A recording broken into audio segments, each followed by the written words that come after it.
Hey, what's up? What's up, everybody? What's up, Casey? Welcome, welcome, welcome. Welcome. Yeah, you doing? Bit of a late start today.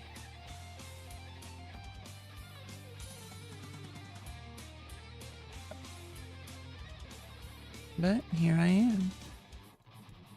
Ready to go. Just one day at a time, you know?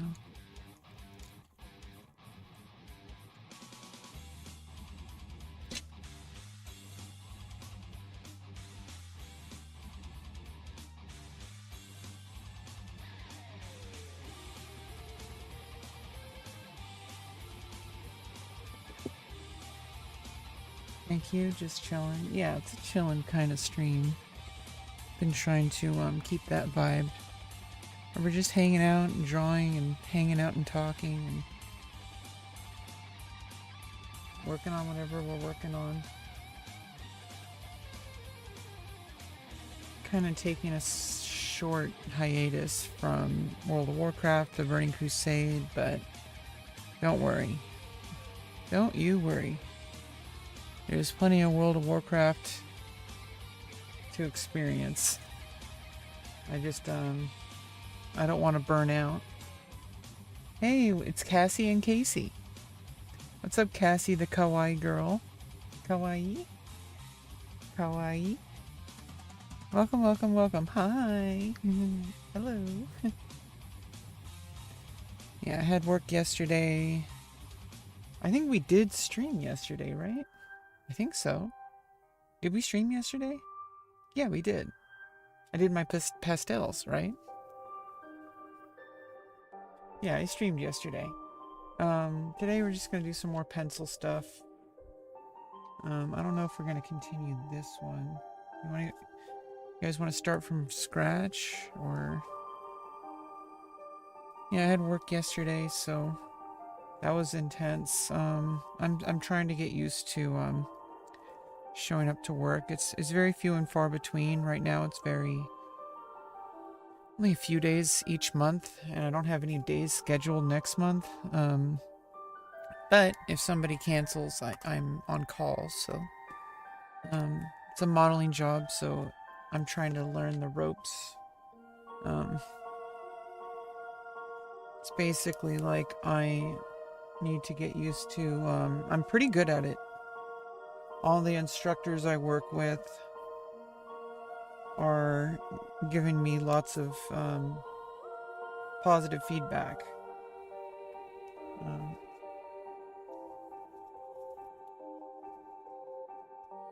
So that's good. That's good. Getting positive feedback. Either way, it's like right now, employment isn't like the big focus on my life right now, because that can come later.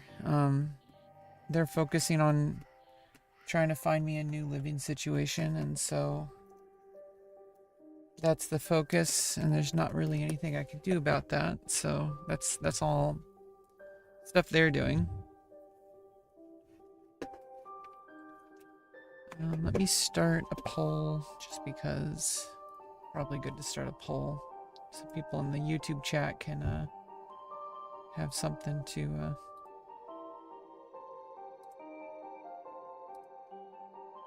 should I do a Q&A? Ask me anything about art.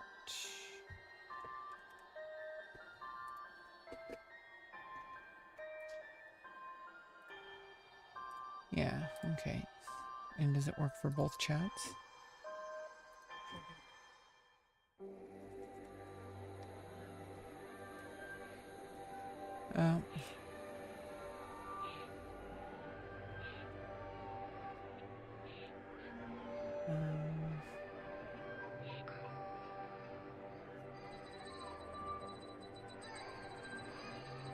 Which series? Final Fantasy or Dragon Quest? Let's go. Start a poll.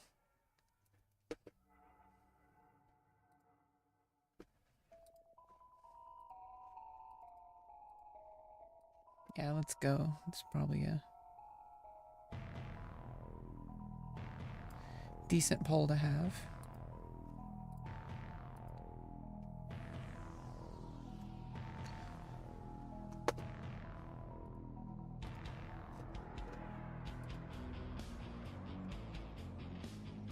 What pencils do you use? So I have, I usually use Ticonderoga 2 HB and mechanical pencil.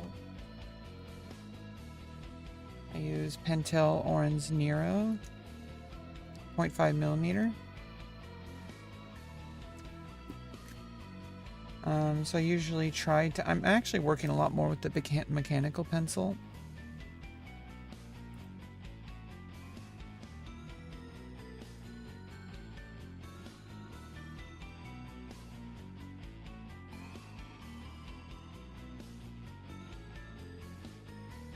Oh, cool. I can actually just separate the questions from the rest of chat. That's actually kind of cool.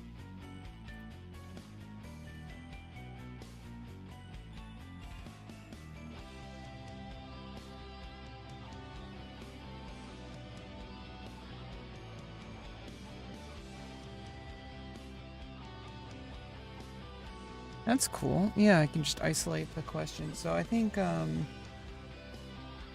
let's actually try to do more kind of expressive work with these pencils. Basically,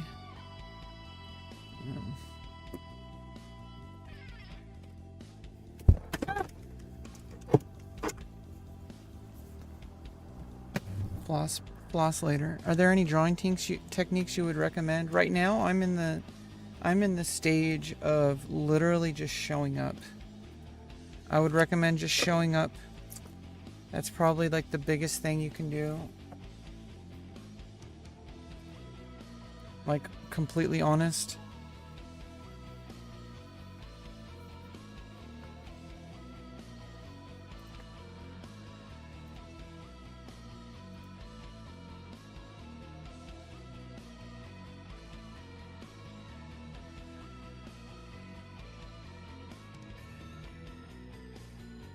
Because right now, basically, my biggest bottleneck is that I'm worried that I'm not going to build the habit long enough to continue to show up.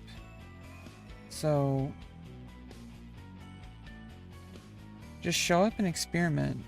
Especially if you're like, have trouble sticking with things. That's where I am. So, I know a lot of people, it's not just unique to me. I know a lot of people out there really struggle with being able to maintain something that's really hard long enough to get good. And I'm no exception.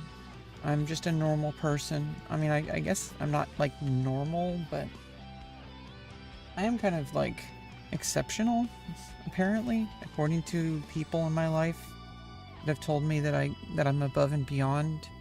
But I'm no exception to pitfalls.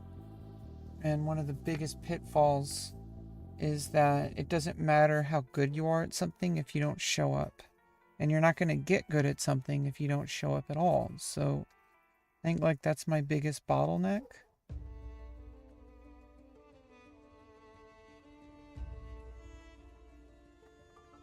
Is that I simply need to just sit with discomfort as long as I can. Because I can always optimize later. I could always improve later. But you can't improve if you don't have a normal routine. So like now, for the past like, I think 3 weeks, I've been waking up and starting with drawing after I go through my wake up routine. I'm excited to show up to draw, but I have to be able to maintain that because it's easy to show up when things are new and shiny. It's a lot harder to show up like months later and you're used to something, it's good that you're integrating something to make it normal, but it becomes boring. But boring is where things get better. Because once it's boring, now you can actually target weaknesses and improve things. So I guess that's my biggest drawing technique, is just showing up. Because no matter how good you're going to be, you're not going to get there if you can't show up consistently. Like, I would say, like, at least 3 days a week. Like, if you're going to do anything in life to improve, I mean, think about it this way. Like, a lot of us who are kind of lazy and stuff, let's use, like, watching YouTube, for example. It's so easy. You don't have to think about showing up to watch YouTube videos, right? You just load up the browser, go to YouTube, and load up a video that the algorithm sends you. But there is like a mental process that you've trained yourself to do, which is like you show up and you watch YouTube. You don't have to think about it. It just happens. That's because you've done it so many times, it's become boring. It's become normal. If you treat a skill that way, it could be the same exact way. It's going to be so normal, you're not going to see it as something strange. You're going to see it as just a normal part of your life. Which I know for some people makes things boring, but people who give up when it's boring, they're like, oh, I like art, but if I got better at it, I wouldn't enjoy it anymore. That's like saying, you know, you're not going to enjoy, you know, going to the lake to look at nature during the fall, you know, like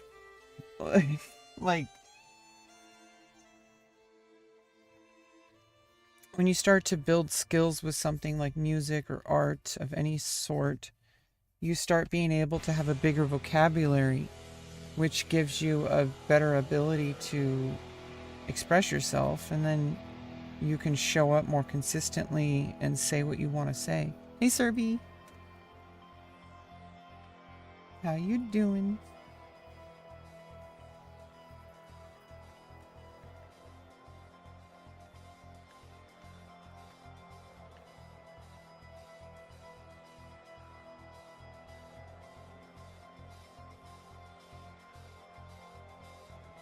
So yeah, for me right now, I'm not really focused. So it would be so easy, right?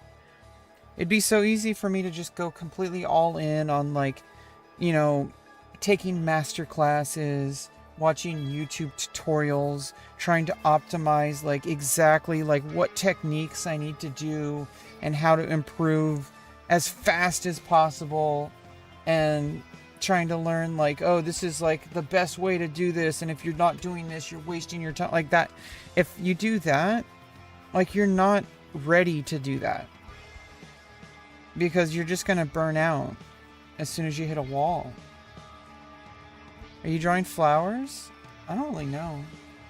I'm just kind of, this is kind of what I'm like talking about, is like, I don't really know what I'm drawing lately. I'm just starting to show up. I'm just letting stuff happen. And the more I do that, the more I'm going to build like subconscious skills. And then I'll have more data. And then as time goes on, when I'm more consistent, when I'm able to like integrate art into my daily life, then I can go in and say like, you know what? How do I learn how to do this thing? Or how do I learn to do this other thing? Because then you start actually utilizing study materials like books or YouTube videos or master classes, whatever, like courses, right? Those things really only matter when you've collected enough data over a long enough period of time to be able to know what's going to be useful. Because a lot of people, they start out with something new, and the first thing they do, instead of picking up a pencil, they watch an entire like 40-hour YouTube course. And the problem with that is you don't have the time with the pencil to be able to know how to use that. So like you have to kind of, it's like Dungeons and Dragons, right? In Dungeons and Dragons or Pathfinder or any of these kind of tabletop games, you get some kind of new item, and it's like a magical item. And in order for your character to be able to use it, you have to spend a few turns, or maybe a few dozens of turns, attuning yourself to it. You have to do like a bunch of rolls to like say, oh, I'm going to attune to it, and you collect a certain amount of attunement points or something like that. And after enough days have gone by where you've kept that item in your bag, maybe you lose some stats, but you held on to it so that, you know, even though it used, because I guess in, you know, like, we're not going to get into technical details, but in Dungeons and Dragons, you only have a certain weight that you can carry with you. So weight that you carrying an item that you can't even wear, but you need it in your inventory to be able to eventually use it. So you have to attune yourself. You have to attune yourself with the page and the pencil and the page. So that's what I'm doing. I'm attuning myself with the tools. And then, like, I do, as you go, you kind of like collect little micro data points, and then you can watch like a YouTube video here and there. But as enough time goes on, I'm going to know exactly, like, a lot more clearly what my exact weaknesses are and what my bottlenecks are. So there's like two major types of learning. There's passive learning, there's iterative learning, which is what I'm doing. I'm doing some work, and then I'm giving it some time each day away from it, and then I'm, you know, doing some analysis. And when I do the analysis, that's like that's iterative, right? So like I'm doing small daily, like, you know, check-ins just to see, like, hey, like, what was working, what wasn't working, what should stay the same, what should be changed. Like, those little things over time add up. But if enough time goes by and I collect enough data points, I'll be like, you know what, maybe I should watch a YouTube series about that specific thing, because it continues to show up, and my analysis alone is not solving it. And I think, like, trying to solve problems by yourself first, and only going in for like courses and master classes and YouTube video tutorials and stuff when you have a very specific bottleneck. Like, if basically, like, if you can't solve your problem on your own over, like, you know, let's say like 2 weeks or something, you try to solve it on your own, you should be able to try to solve it in at least a little bit immediately. Like, I feel like solving problems as they come up and then trying to just figure it out, and if you can't at least make some sort of progress immediately, you know, maybe keep at it. And if you don't see any progress or any significant progress in like 2 or 3 weeks, then maybe you need to go, you know what, I need to learn from like a YouTuber on how to do this very specific technique. I think that's when it's the most useful, no matter what you're learning. If you're a very beginner, yeah, there's fundamentals you can learn from a course, but I feel like a little bit goes a long way, and you have to actually go in and use those. Just watching videos is not going to train your body to be able to make those adjustments. You need to show up. And so I'm showing up to the page now. I'm showing up every day now. I've already met my daily goals just now. I think we've been going for longer than 3 minutes on this page. I've already met my daily goal. You know, so everything else, I don't have to think about, oh, did I do drawing today? The answer is yes, I did. So what do I do from there? Well, just keep going. Now that's no longer on my, like, I'm not ashamed anymore of like, oh, did I show up today? Did I do enough? Yes, I did more than enough. I showed up and I thought about art. And by doing it, you're automatically thinking about it. So like, even just not doing it at all. So this is why it's like, I don't think like passive, like absorbing content is like ideal on its own. But even if that was all you did, like let's say you had an injury, right? And you're not able to draw anymore for like several months. Well, does that mean you're just going to binge Netflix the whole time? You could probably watch someone paint or watch someone draw, like do something that you're going to say, okay, in 3 months, I'm going to try my best to visually like train, like to watch what that person is doing, and I'm going to internalize it by visualizing. And it would be better if I could draw, but because I had an injury and I can't draw for like 3 months, I'm going to at least use my mind to try to absorb the detail. That's obviously not as good as doing it, but if the alternative is doing nothing, then obviously I do think that something is better than nothing. And you do learn internally. We visualize, and like, we know this from like pro athletes, for example, and obviously like chess players. Visualizing something is a precursor to doing it. So like a lot of like Olympic athletes, like runners, for example, when they're not running, they'll train their mind to think about what their body's doing when they get ready for a run. Like, when I have that deep breath, so that when they do show up to run again, they're playing that script in their head of like, okay, I need to keep my breathing at this certain pace. Like, I need to go down. I need to like position my body right at the beginning so I can get that explosive movement. Like they've done it before. So then they visualize it so that when they do it again, they already have that mental visualization to then put it into practice. And then that practice strengthens their, that's what like professional athletes do. It's been researched very heavily. Athletics is like one of the most researched things because fairness in sports is one of the most important things in that arena. So understanding like body performance, human limits, it goes beyond athletics and sports. It's also like, we need to know like how to make the body as strong as possible so we can achieve things that we may have never been able to do before, so that we can understand how the human body works, like all sorts of stuff like that. There's been a lot of scientific research into that field,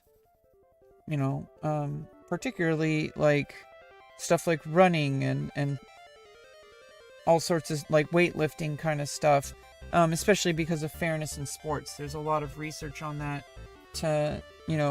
because people are always trying to push themselves. There's a lot of money invested in it. So there's a lot of research on that kind of stuff. And one of those is visualization. So learning things without doing them does have a place, but at some point you have to actually do it, or it's not really going to work. Like, how are you going to visualize something if you haven't even tried it? So it's like certain things you're not going to be able to do because of some barrier. Some of them are just literally like financial barriers. So like what I'm doing is I'm doing a lot of drawing with cheaper materials. And I'm not really in an environment that's conducive to being able to do oil painting, for example. Like I would need paint thinner, for example. And I don't have that kind of open space and ventilation. So literally, I can't do oil painting right now. So watching people like Bob Ross or Bill Alexander or other painters on YouTube, when I'm not drawing, like in between drawing sessions, when I like, I like to take, I think it's actually good to not always be thinking about something that you're learning, to like give yourself like time away from it so that you can process it. And then, but when I'm ready to come back to it, but I'm like, you know what, I could do more drawing, but maybe I can have a good in between. I don't want to just watch a TV show, but I also don't really feel up to, because if I've already been drawing for like 3 or 4 hours that day and I've taken a break and I want to draw more, but I don't want to like overdo it, but I also don't want to just ignore it and like just watch a TV show or something. Then I can have a compromise of like loading up like Bob Ross or something, and then I can passively learn like, okay, when I get to the oil painting part of my journey, there's things I'm going to pick up that I'm not actually going to really solidify until I actually do it. So there's bottlenecks, right? So like there's a certain point where it's like you can only learn so much before you actually try it, because you're not going to have enough data to understand where to go next. And a lot of it is just kind of hits a wall. But it does like mentally prepare you. So it's like, okay, like I kind of like watched these other painters do these certain techniques. You know, I'm keeping like a list in my head of like, these are different things I'm going to try. And I'm going to visualize myself doing it with mental, with mental clarity as much as I can. I have a very strong ability to visualize things, because of an autistic brain. So maybe I'm kind of speaking to things that might not be relevant to a lot of people. You were doing some random drawings in your stream today? Oh, I forgot that you're a streamer. I want to check out your channel.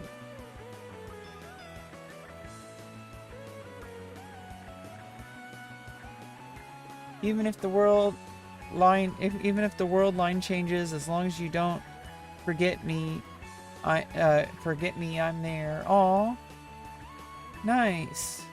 Yeah. I didn't realize you were creating.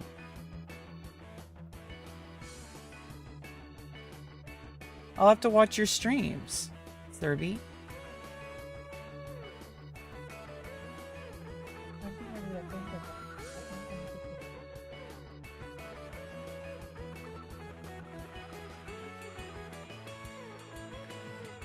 Oh, how did you get that effect with the pen? Like it shows like a hand on a pen. Is that just like a plugin for photo? Is that Photoshop or Krita?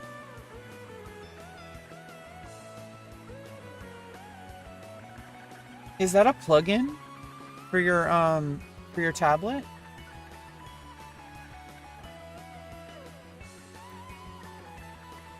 Well, I'm gonna have to watch your streams now, Serby. I didn't realize you were streaming. Explosion. Yeah, you're a lot more skilled at art than I am. But I don't really have that I don't really have that technical ability to like do what you're doing right now. I will work on it more, but like I've kind of changed my... I do it for sometimes. Well, I mean, that's all that matters. You're making content. You're making art. That's what matters. And it's there. It's archived. So, like, that's the beauty of it. Is even if you're not live every day, you were live at least once. So, if you're live at least once, that means it's there. It's Clip Studio Paint. Oh, it's a different program. What kind of tablet do you have? I have some generic tablet that was probably a mistake, but it was cheap, so it doesn't really matter. It's called Spud Arm. itch.io. Well, that's cool. And it just it interacts with your mouse pointer or with your tablet. Yeah, I don't know about Clip Studio Paint. I've only ever used Krita, really. I don't want to use Photoshop. Krita is free, so I've only ever used Krita or Photoshop. Not Photoshop. Paint Tool Sci. That's maybe the only one that might compete with Krita, because I think Krita has very advanced, like customizable brushes and the ability to scale a lot deeper, I think. Or maybe I haven't dived into Paint Tool Sci long enough, but my tablet came with Paint Tool Sci. But I prefer Krita if I'm going to be doing something that, I don't know, I feel like Paint Tool Sci is good for sketching, but then I may as well, if I'm going to be doing digital art eventually, you know, I think I prefer doing like art by hand. I think I'm learning more. Obviously, eventually I will want to use digital tools, just for convenience, but also because it is a different medium and it has a lot of customization options that aren't always practical. But it's also, I don't want to have to learn art and learn how to use a digital tool. I'd rather learn art in isolation with analog tools, like traditional tools like pencils or paints, brushes, right? And then later bring that to digital painting. So I don't know which one is better. For some people, literally just having the ease of access is going to be like 98% of the benefit. So like, but for me, I literally have like, I think I have like thousands of pages and a whole, like hundreds of pencils. I need to use up all these pencils. So that's actually kind of the main reason why I'm using them. You have a Huion Canvas RDS 160.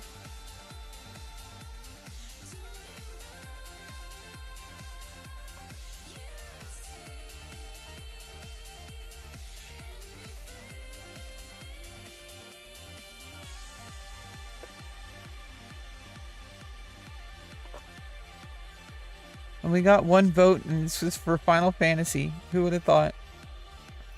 If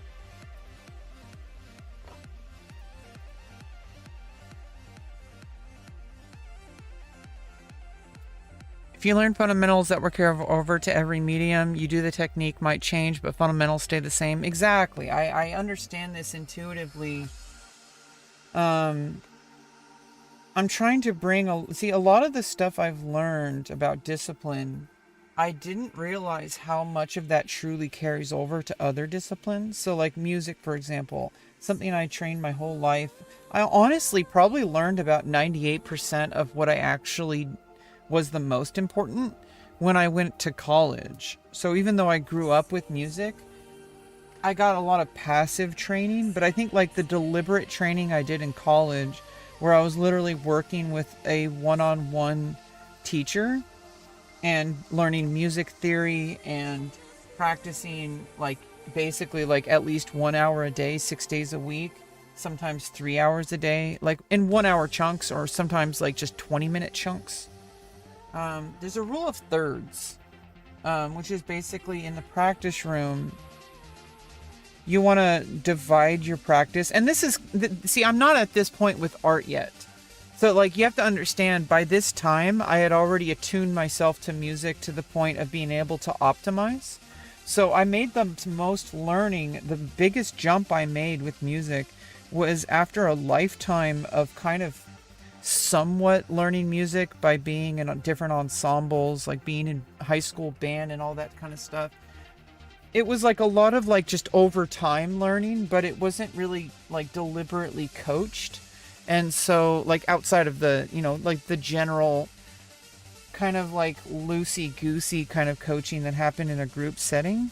Because in like high school, you don't get one-on-one coaching unless you get private lessons. And I didn't get private lessons. So I learned what I could in the class, which was, we did learn. But it wasn't until I did college, like 10 years after high school, until I learned a lot more. And that's really solidified a lot of the fundamentals about music that I had avoided most of my life. But what I don't, you know, at that point though, I kind of like had a little bit of a slow start at college because I was learning a new instrument that I had never played before, clarinet, and tenor saxophone, like after the first semester. But I learned both, and those were instruments I never played before. So I kind of had to learn on my, learn the scales and learn how to do all that stuff. But then before I started like really diving in and optimizing, but at that point I already had like a baseline of, I know how like to approach a music instrument. I know how to do all these things. And then it was a matter of really going in and optimizing. So once you're at the point where you're going, and I'm not there with drawing yet or painting. Hello, Lexac, how you doing? So basically there's a point where you've showed up long enough to then be, this is what I was talking about earlier. There's a point where you've shown up long enough and you can begin to actually go in and say, okay, now that I've been here long enough, let's take this up a notch. You know, like, how about now for the first 20 minutes, I'm going to do this specific exercise. And then for the next 20 minutes, I'm going to do this other exercise. And then for the third 20 minutes out of your 1 hour, right? Basically, there's the rule of thirds. You split your exercise into 3 different, it doesn't matter how, like if it's 3 hours or 1 hour or even like 20 minutes. Like if you have 21 minutes, you're going to divide it into 3 sections of 7 minutes. And so like, so if you're going to do 21 minutes of art, well then how about 7 minutes of really basic fundamentals, like doing straight lines, doing ovals, like doing different shading, like hatching and cross hatching, like just do like, you know, stuff like, you know, basic like fundamentals and like foreshortening techniques, like stuff like that.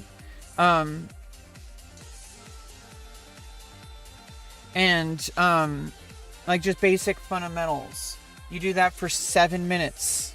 Like, I'm not at that point where I'm like really I don't really think I could benefit from that when my main bottleneck is not necessarily fundamentals. Obviously, everybody should work on fundamentals, but my main bottleneck is, am I going to show up a week from now? Am I going to show up a month from now? Am I still going to be drawing 3 months from now? That's my main bottleneck. And so I had to adjust my approach because I saw where things were going. I was like, okay, I need to watch this YouTube playlist. I need to watch, and I'm like, I need to read this book. I'm like, whoa, stop, Rebecca. That's not the time to do that yet. Because I've done that before with so many different things, and that's usually when I get overwhelmed. That's usually when things start to drop off. Now, I am a little bit different nowadays than I used to be in the past, but I also, the fact that it's because I can notice when things are getting a little bit too optimized too quickly. And so I took a step back and I redefined my goal. I was like, okay, I need a short-term goal for the next 3 months, which is show up every single day for 3 minutes. And that is my success condition. And if I can do that every day for 3 months, then I can reassess my situation and I can change my goal. If I still need to train that, then I'm going to maybe move it over to show up for 5 minutes minimum, right? And if after 3 months I'm still doing that, then I'm like, okay, well now now showing up isn't the problem anymore. Let's bump that up to 10 minutes, but also let's add a bigger goal. Because if showing up for 5 minutes a day is so easy that you don't have to like push it anymore, then you've already met that minimum threshold, and that's just going to happen on its own. And so then I can move my goal to like, okay, well now I want to learn how to draw humanoid figures. So then I want to study life drawing and figure drawing. So I'm going to have to find some references. And I might do this passively just while I'm doing this initial stage. So I'm doing all sorts of different things. It's kind of random. It's almost like a big smorgasbord of like random things. I'm not optimizing yet. Hey Nino, how you doing?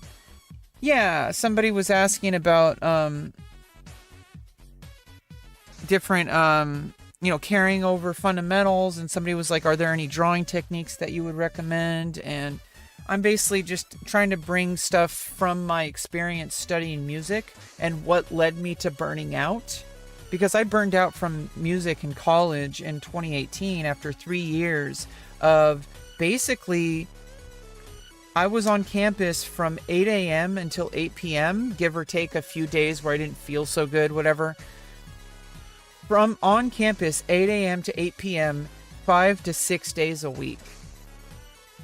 Sometimes even 7 days a week. I couldn't be on campus on the Sunday. Well, if I was, I would be like on campus, but like, all the, the practice rooms weren't open. Like stuff like that. Or I'd be practicing at home. And so like when I was doing that, I like really like did that for 3 years, and I was practicing at least an hour a day. like 5 days a week, maybe like 6 days a week. I would usually practice for 3 hours though, and that was on top of going to rehearsals, like going into classes, doing music theory homework, and like listening to music, like playing music in ensembles, doing performances. Like I was like full time. I was taking like 30 units, like 27 units, some semesters. Usually 20 units a semester. So I burned out pretty hard. And I think what I learned was that I was able to get to the point where I could really grind, but it grinded me into the ground. And so I don't want that to happen this time, because that's what kept happening with art. Every time I've tried to learn art, I went too hard too fast. And I think it's just like, well, with music, I was able to go that hard because at that point I had already spent like I would say like 20 years playing music in some form. So like that's the only reason that I was able to go that hard for 3 years. But even with 20 years of experience, I still burned out, and I don't have time to wait 20 years.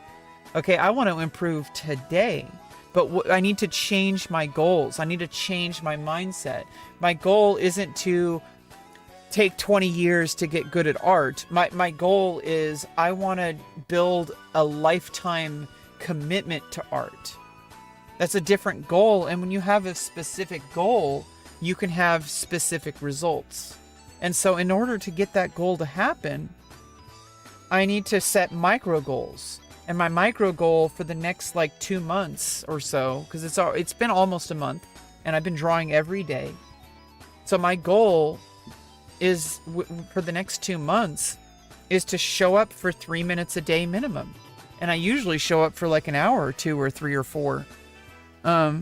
What did you do with the knowledge after university? I mean, I apply it to every part of my life. Like everything we do sticks with us. And I kind of burned out from college. I burned out from music, and I hope to come back someday. The fundamentals are there though, and it's like riding a bike. Every time I've picked up my flute or my saxophone or my clarinet, there's some technical, like, I'm out of shape with it, right? Like, it's like, going for a run if you haven't ran, like, for, like, months. You're going to be, like, kind of out of shape, right? But, like, you do that, you can get back in shape relatively quickly. You just have to get back in the rhythm. So those fundamentals don't disappear just because you've stopped for a while. Like, you're going to go back to it, and you're just going to be like, oh, like you're not going to be where you left off. But I think you get back to that pretty quickly because you spent the years training. It doesn't just leave your body. It feels like it might because I haven't done it in so long. But then all I had to do, if I just pick up an instrument right now, I'd probably be able to play all 12 major scales.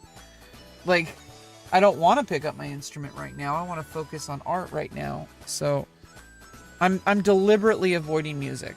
That's what's been going on for a while. I'm like, if I ever want music to be back in my life, I need to take time away from it deliberately, to do something else so that I can carry over certain skills that will prevent burnout from me. So my goal is to prevent burnout, because playing music is going to lead me to the same bad habits. I'm going to get grindy again. I'm going to be like 12 hours a day, going out there, performing and doing all sorts of stuff that's going to burn me into the ground. Because I am very disciplined with music, but not in moderation. So I'm very undisciplined when it comes to moderation. I get very obsessed. I'm one of those people that you give me a task, you put me in a situation where I have to show up, and I'm going to be like making my entire life about it. And with music, that's so easy to get out of hand. Especially when other people are counting on you. And if you don't have it locked in of a healthy, sustainable mindset, that can burn you out. And it did burn me out. And I haven't played music for like 6 years. Not seriously. And I don't want that to happen with anything else in my life. I don't want that to happen with art. And I want to repair that so that I can go back to music, because I don't want to lose music again. I lost music already. I don't want to do it again. I don't want to lose it again. Like, I was grinding. Like I don't know how to convey it, how serious I was about it, but it was hurting my music in the long run. It can happen to anybody. It doesn't matter like how disciplined you are. If you have the wrong mindset, you're eventually going to injure yourself. If not physically, then mentally. And you're not going to be able to pick up your instrument, which means that you're not going to be able to do what you want to do. How can you do music if you can't show up because you're so afraid of picking up an instrument? Like, it's giving you trauma. Like, every time you pick up the instrument, you get right back to where you were before. It's like an addiction. It's like why people don't go out to bars if they're trying not, to recover from alcohol. You go out to bars, you're in the environment where you started drinking, and people will avoid the same kind of, like, you stop hanging out with people that you used to drink with.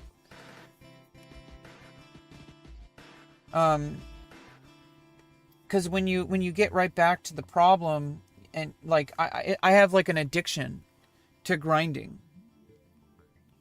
And with music, it's so deeply ingrained because I started music when I was like 5 or 6 or 6 or 7, 6, 7. It's too easy for me to get back into that problem. It's like a drug addiction.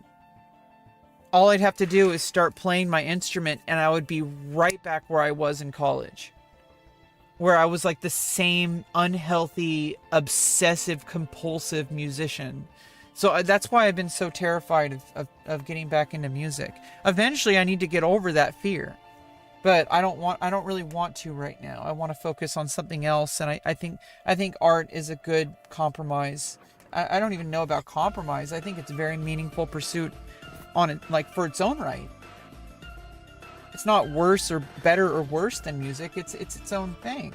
And I want to see where it goes. I want to see where art can take me. Spiritually, if not like literally. I want to see what I can learn, because I never gave it the shot that it deserves. You won't lose it. It's like memory muscle. You'll just fall back into flow if you allow it. Proper meditation, clear in heart, no ego, and creativity will come on its own. Exactly, untamed kings without thrones. I know that I need to just get over that fear eventually, but I don't want to face that just yet. I think I have first of all, I have the right to refuse to do music at this time. I have my own reasons, and like I said, it's because of fear, and I recognize that it's fear. I'm not delusional about it.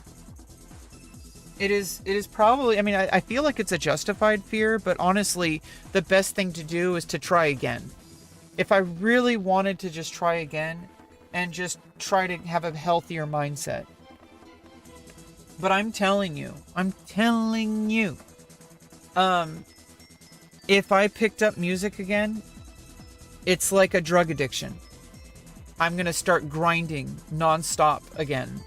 And I maybe I'm like, kind of like imagining this, but it's based on real data. It would take over my life, just like chess. Like chess did that too. It took over my life. And I had the same exact problem. And I don't want that to I mean, I don't know. I don't know if it's necessarily a bad thing, because when you're obsessed with something, you really push yourself. So it has benefits. That's what makes it so dangerous. Is when you have a kind of addiction that people enable, because they're like, oh, but you're such a good musician. You perform so well. And then it's like, well, but you don't know what this is doing to my mental health. Like, being good at something and having external results, that is a separate, it can be good, but I'm not saying it's bad, but it's just like, it can be good when you have, you know, objective like success with something, but I want to do it on my terms. I don't want to do it on ego alone. Like, oh, but I need to show up for other people. Like, no, you need to show up for yourself. And it's like, people will be like, oh, why did you stop playing music? You were so good. And people are like that. And I'm like, well, there's reasons.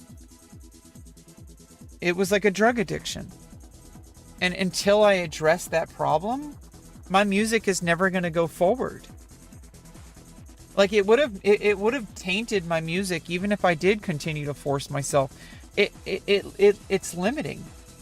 I feel like as these past 6 years I've been working on myself, I feel like it's probably the best thing that's ever happened to my music, because I know that when I return, it's going to be from a healthier place.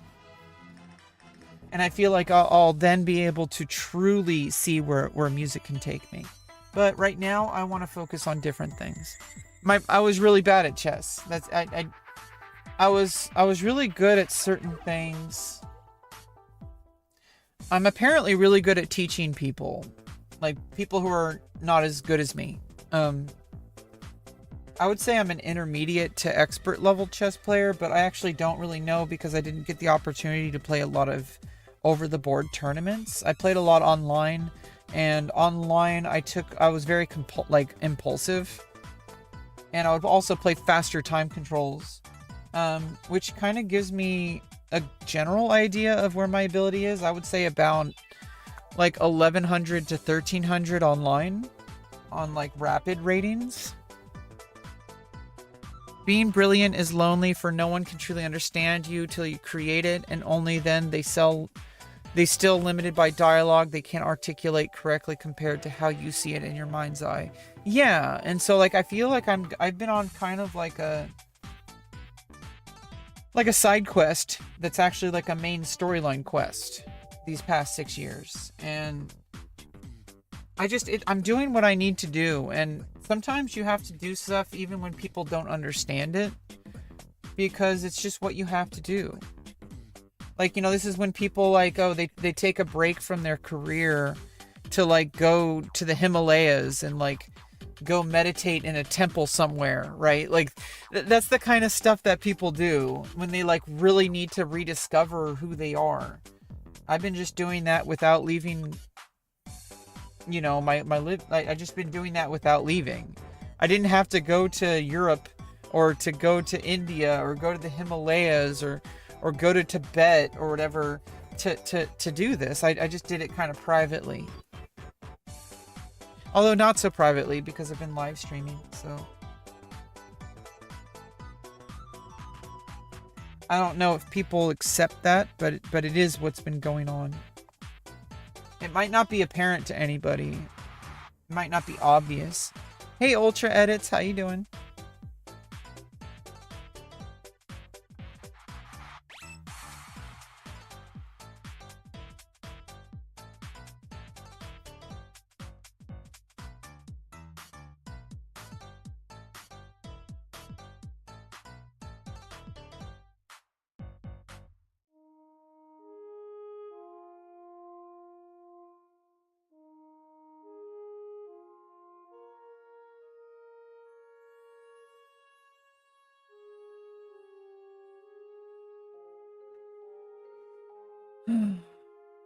Side quest is the original quest, hidden in plain sight. It reveals truth or secret untamed by the conscious understanding and awareness of what is possible. Yeah, like what I initially saw as a side quest ended up being like, wait a minute, this was the main quest all along, and I just wasn't paying attention to it. I saw it as a side quest, but it's like the only one that matters. How else are your other quests gonna matter if you don't deal with that main quest? You're gonna be like, I mean, if you want to put it in video game terms, until you do that main quest, you're gonna be locked off from endgame content. You're not going to be able to farm your best gear.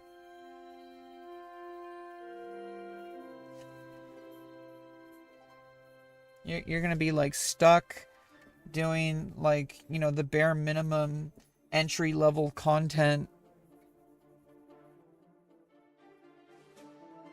Which is why I need to get level 70 in Burning Crusade. I'm not in like a super rush, but I want to get out because it is time limited. I keep forgetting that about World of Warcraft. I think internally I have this false belief that like it's gonna be there, but like it's seasonal content. If I don't play it, I'm gonna miss out. So, but you know, I have plenty of time at this exact moment. It literally just launched. Okay, like there's people just starting out from level 1 right now, so they're not even at level 61 yet. I'm almost level 61. You know, even if I just waited for those level 1 players to catch up, I'd still be fine, right? Art is truly a language on its own, being presented through visual stimulation. I have something similar in a game called Solo Leveling. I heard about that. I have been slacking in my grinding.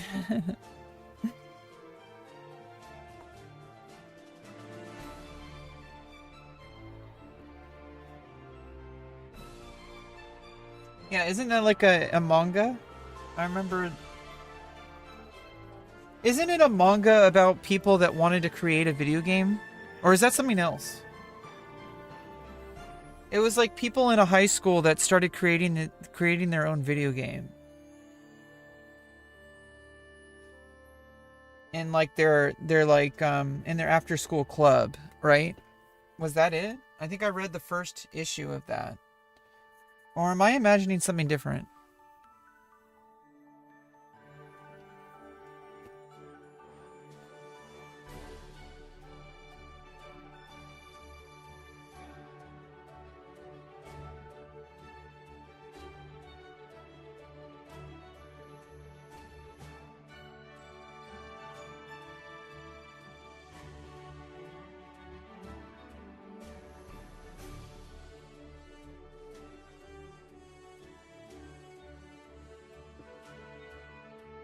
Looks like a mountain. Now a mountain made of sharp flower, and one flower broke, is falling off.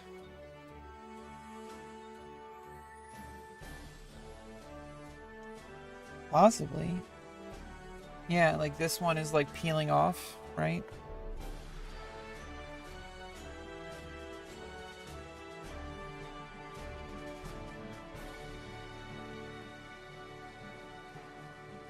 I kind of just let things happen. I try to trust my subconscious. Like I said, this is why I'm kind of just, my goal right now is not to optimize and try to do like heavy like reference studies or anything like that.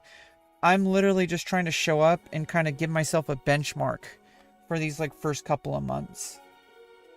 I just want to show up and just draw somewhat unconsciously. Not unconscious, but like kind of just see where things, like just attune myself to it. See what happens. And then I can go in and say, you know what? I keep noticing this thing. How about I try to step it up a notch, you know, after the first 3 months, right? I approach things very meticulously and specifically. That's how I work. So it's like when it might seem like I'm going really slowly or doing something wrong, that's because I deliberately imposed a restriction on myself. My goal is not to optimize to be a super amazing artist as fast as possible. My goal is to learn art. That's a different goal. Because I could probably learn how to do more highly rendered, deliberate, like, sketches of and finished pieces if I, like, you know, did more references and like really pushed, like, trying to get life, like, you know, more true to life 3-dimensional depictions. Like, if I really optimized for it, I probably would improve very rapidly, but like my goal right now is not to render perfectly. My goal is to stick with this long term. And while I'm doing that, I'm kind of getting some passive data of like, I'm seeing where my mind is in real time on the page. Like, this is kind of where my mind is subconsciously. Like, I'm just letting the pencil do the talking. Because I do think that your mind has ways of talking to yourself that are nonverbal. And I'm trying to like let it talk. And so until I actually let it talk long enough, I feel like optimizing and learning specifics and doing specific exercises like drawing from references and stuff, that can all come later. I'm not going to lose the ability to do that. But right now, I feel like the most important thing for me to do is to just let things happen. Reference is boring, but it's useful. Yeah, so like reference is boring, imagination is fun, but my imagination can't thrive without fundamentals. How am I supposed to draw or paint what is in my imagination if I don't have the fundamental techniques to be able to do that? That's where I think a lot of people get stuck, is because they only stay in pure imagination and pure like enjoyment. And you need to at some point be deliberate about training. Like, going for a run is very fun, but like at a certain point, like, if you want to get good at running, you're going to have to push yourself and train specific fundamentals. It becomes hard work. And that's where hard work pays off, though, is when you've collected enough data to know what hard work to do. And I feel like if I started optimizing right now, I would run into the same problems that I did with music, and that defeats the whole purpose of learning art in the first place. Because I also want to repair this fundamental like shift in my brain so that I can return to music as well. I want to bring it with me to other aspects of my life. Well, thank you, Zico. Everything that you do carries over into every other thing that you do. So if you practice something, and it's not even just about the technical ability, it's the mindset. You're practicing how your brain works. You're practicing how you approach a problem. You're going to approach other problems in your life. It's going to carry over. And if I do that haphazardly, I might risk a lot. And I don't want to. I want to actually do things correctly. Which means that I'm going to have to allow fundamental work to kind of take a more passive seat until things are firmly locked in my specific goal, which is I want to be able to still show up 3 months from now. If I'm not drawing 3 months from now, then it doesn't matter how much reference drawing I did. It doesn't matter how many fundamental exercises I did, because I won't continue. So my goal is to show up as consistently as possible, as in daily, 7 days a week, 3 minutes minimum. And if I show up for 3 minutes, even if I just show up and make some marks on the page for 3 minutes, the output, like whatever art I make, is almost I would say completely inconsequential. Because the thing I'm training is that I'm locking myself into a habit. Like, it's just pencil in hand, lean over, like with good posture, hopefully. Make marks on the page with some sort of goal in mind, like some deliberation, right? Do that for 3 minutes. Pencil down. I just trained a pathway in my brain. The output doesn't actually matter. It's that I did it. Like, that's what I'm training right now. And hopefully I can get some cool art in the process. You're doing that? Well, thank you. I have done the work. I'm constantly learning, but found loopholes to skip the hard steps for now and learn it later and visually understand it better. Yeah, and the thing is it's never really too late. you could always go back and retrain yourself. And I think like a lot of people are afraid of learning bad habits. And to an extent, bad habits are really not good to learn. But if the trade-off is that you learn bad habits, but you're showing up, then you can always fix it later. It might be harder the longer you do that, but I don't think it's ever too late. Because I would rather somebody have extreme bad habits, but they can show up every day, than somebody who has really good habits, but hasn't showed up for an entire year. Right? Like, oh, this student has trained fundamentals perfectly right out of the textbook and has drilled the exercise for 12 hours a day this past 3 months, but burned out and had an injury, had to go to the hospital because this student can't even pick up a pencil now without having extreme panic attacks. Right? Picks up a pencil and is like, no! Right? Because this student was training for like 12 hours a day doing circles on a page. Right? Doing extreme fundamentals. And then had to go to the mental hospital and now can't even pick up a pencil without a panic attack.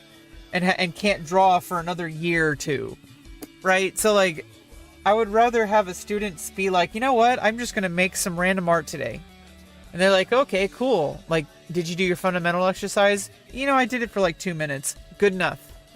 Like, thumbs up. You did fundamentals at all. That's good. You did fundamentals for 2 minutes, for 1 minute, for 30 seconds. At least you did art.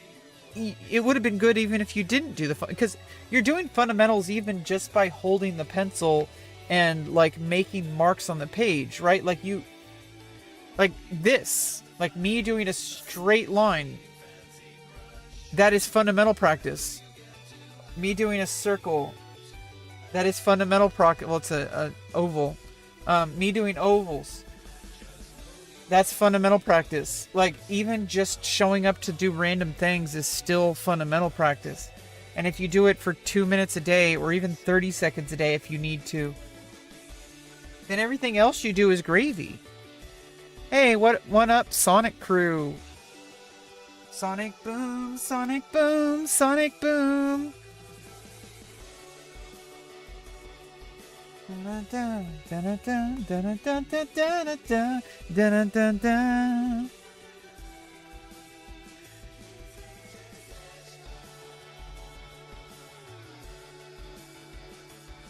Why do you look so pretty? I don't know, T-Mouse. Why do I look so pretty?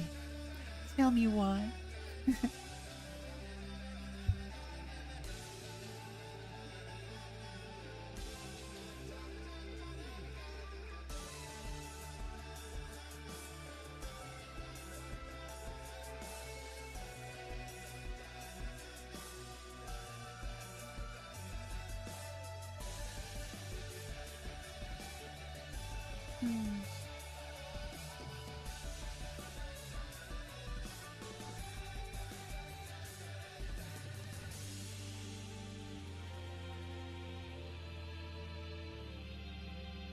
I show up every single day like a mantra, an extension of myself to constantly excite my mind, to want to wake up the next morning with proper mindset, crystal clear thinking.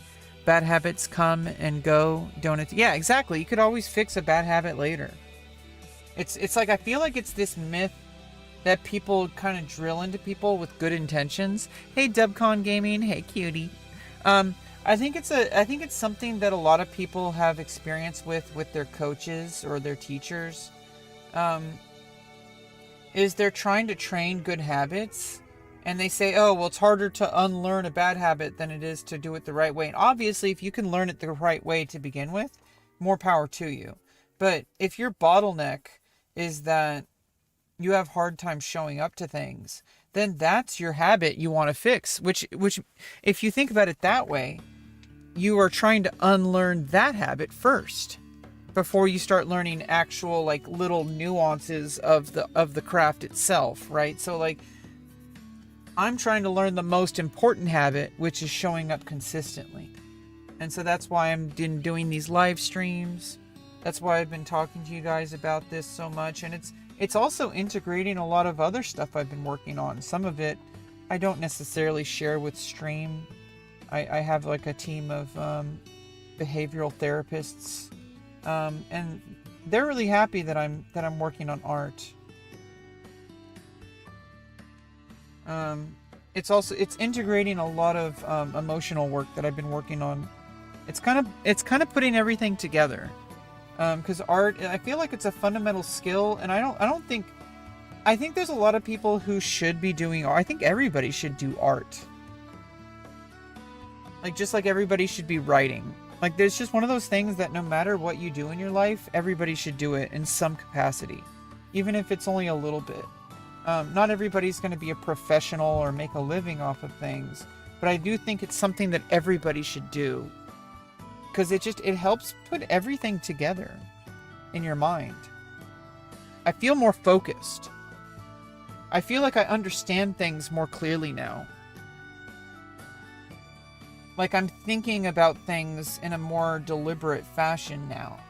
I'm thinking about things more literally. Like, well, how does this thing look in 3D space?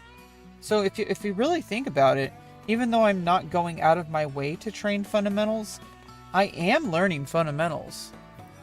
Because like I'm having dreams where I'm like painting or drawing in the dream and like looking at a reference and like trying to understand the angles and how the foreshortening works. Like I'm doing that in my dreams. So like my brain is processing these things. Like I was like literally drawing in my dream last night. Like that's good news. That means that it's integrating into my subconscious. And not only that, it's integrating other things that have been difficult for me to really think about and understand. And so like I can understand things in a deeper level now because I'm training a different muscle. Meditation solved all my mind problems, trauma, shame, emotional stress blockages. Everything is slowly just washing out of my soul like a newborn vessel with properly tuning aligned with me. Hell yeah, I love hearing that. This is actually, like, for me, this is really what I'm training. I'm training getting into flow state. Getting into a meditative state. Now, it's very different. Like, meditation is less about being in a flow state. I mean, I think it technically is a flow state.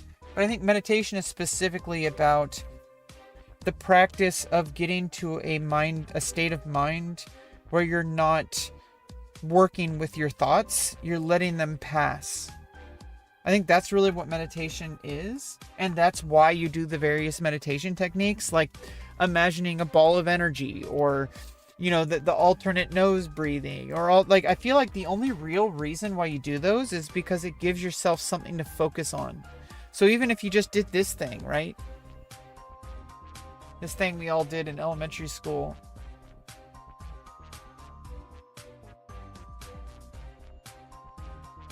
You know, to bend the pencil and make it all rubbery, right?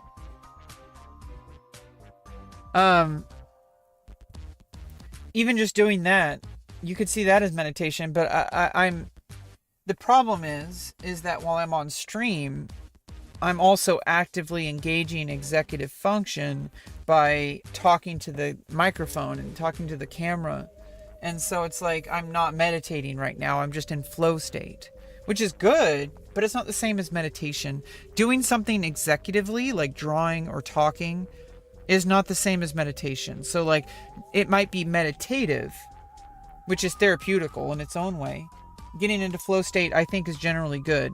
But meditation is something else entirely. Meditation is the absence of analysis. The literal practice of meditation is to get rid of analysis as long as you can. And when you start analyzing, you reset. There is no losing. You know, it's going to be hard, especially if you do a lot of executive functioning. I have executive dysfunction, which doesn't necessarily mean that I can't function. What it means is that my mechanism, the way I see it, is that my mechanism of functioning is fundamentally unhealthy. And it causes damage. It doesn't mean I can't do things. It means when I do things, it's like It's like driving without a seatbelt, if that makes sense. Just let you know you are now in a meditation state. Yeah, I mean, it's getting into a flow state is physically getting into the similar state as meditation. Meditation, though, is a practice that requires flow state, but it's a way to train flow state as well. And it's also training the ability to not analyze your thoughts, which is a different goal. Like right now, my goal is to do something, is to have executive functioning without distraction, without analysis. But it's easier to distract yourself with another activity. So adding executive functioning into something, that's like a cheat code for meditation.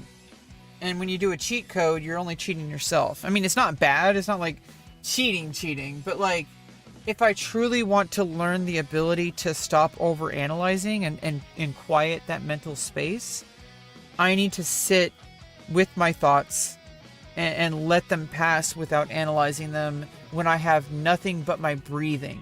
It's like a higher level of a meditation. I guess it's the same thing. It's just a more difficult version of it. So it's not like it's anything different, I don't think. It's a higher level.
By saying what meditation is, it loses its power, if that makes sense. But you want to box the idea of what I mean, yeah, see, that's kind of like... That's also kind of part of the problem. I mean, you can't lose. Guys, like and sub. Exactly, Bente Brakeman. Listen to Bente Brakeman. Bente knows what's up. Like and subscribe, bro. Ooh, woo.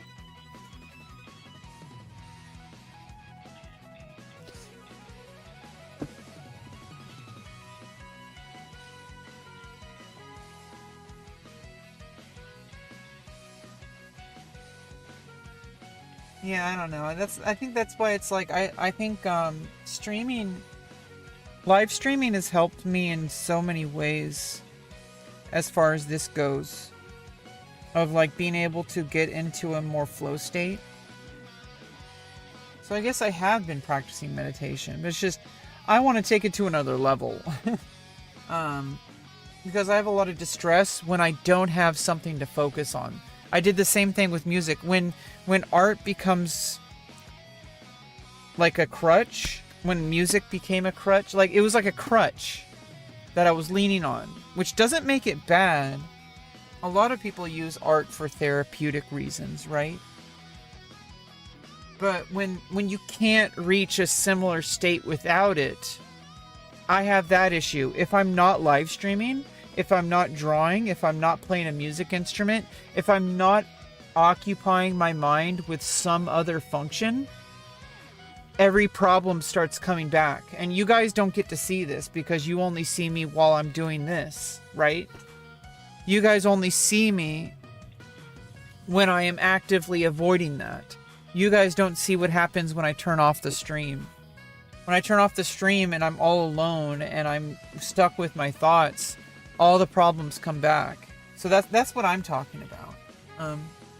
I want to be able to be okay without constant stimulation. That's why I'm stuck to my phone, just like everyone else, right? I don't want to just be constantly, like, stimulating. I don't want to just do constant dopamine hits. I don't want to be stuck scrolling on YouTube, doom scrolling, looking at the worst possible parts of the world, like the worst possible, things happening, all the negativity. It's just mental stimulation, and it's destroying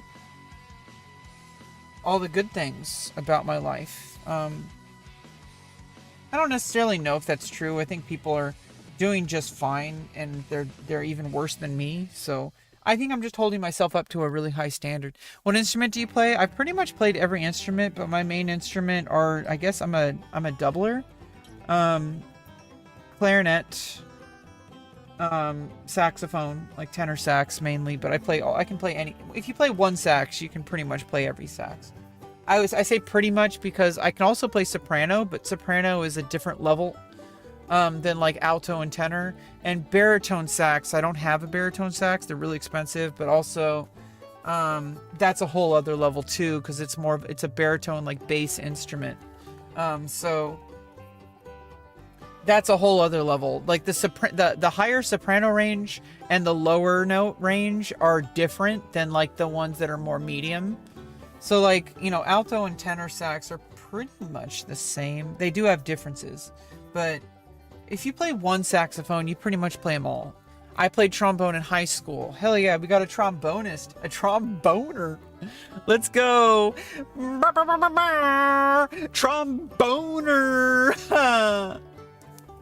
Yeah, we got a tromboner in chat. Let's go. I played trombone in high school. I like trombone because it's like pretty much... I stopped playing trombone when I went to college because I had always wanted to play woodwinds. And I got roped into trombone by my music teacher. My music teacher basically needed more trombonists. And basically he just roped me into it.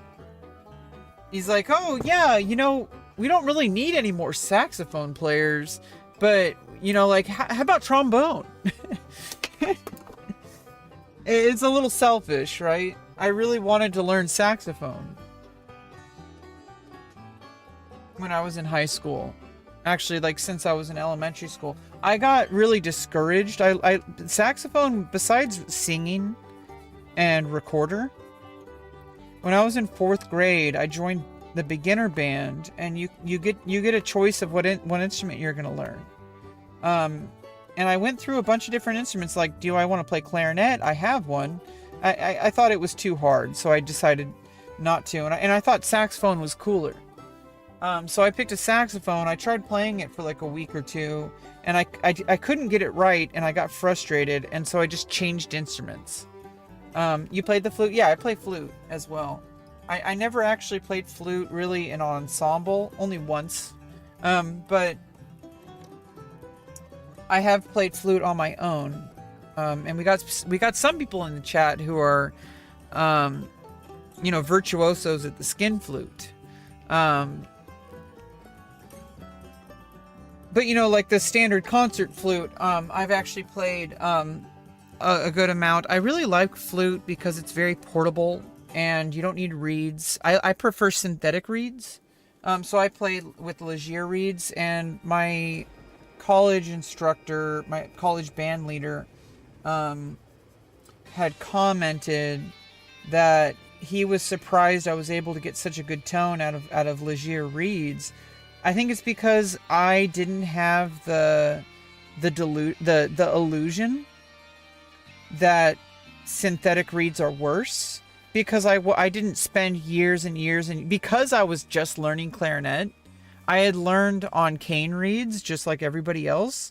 But then when I got a Legier reed, I focused on that, and I learned the fundamentals with the Legier reeds, and I didn't have that illusion in my head, because it really is an illusion.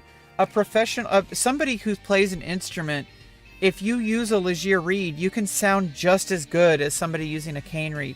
There is a very small difference, but you'd have to be like an audio engineer listening to like a very specific like micro adjustment, like you'd have to be looking at like calculatory readouts, looking at for the difference. Like most people are not going to hear any difference at all between a professional playing on a Ligier or playing on a cane reed.